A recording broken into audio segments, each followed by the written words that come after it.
顾骨头就爱啉牛奶，顾头脑你就找冠生。大家平安，我是冠生。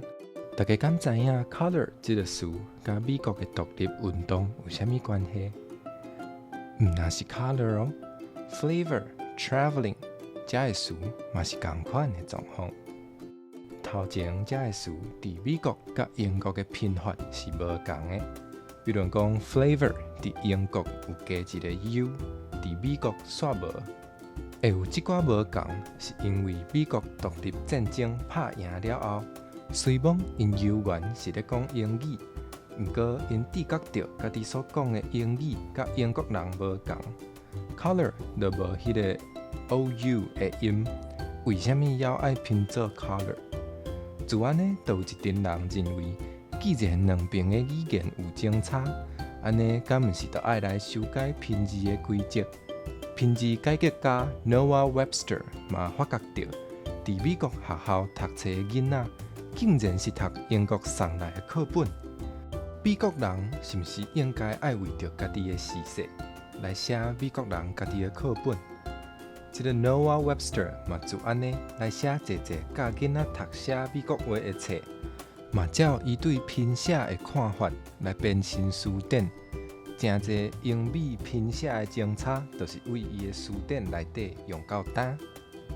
其实毋那是这个词尔，咱学英语的时阵，应该定定会感受到，真侪词的拼写，甲伊读出来的音是无同的。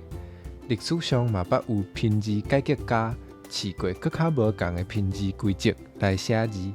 若真正对美国英语的发音有熟悉，虽然写法差介济，毋过正式阁读有。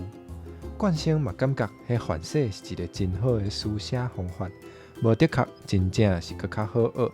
看完美国的拼写改革，冠生就想到，咱台语的书写方式是真多元，也有罗马字，也有汉字，有人懒得写，嘛有人介意用顺的。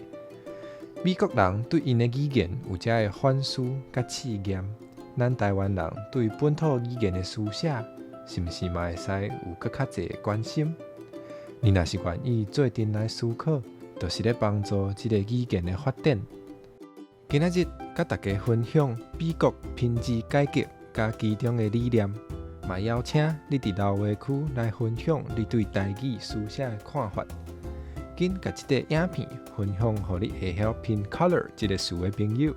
互因知影 color 有 u 无 u 到底差伫倒位，嘛会记得订阅，后摆有新影片才会连面收到通知哦。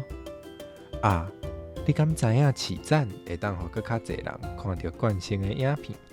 你若感觉即个影片对学英语有帮助，会使试一下。安尼毋若是甲冠生斗相共，嘛是甲大家斗相共哦。好啊，我要来去读册啊，我是冠生。咱后摆再会。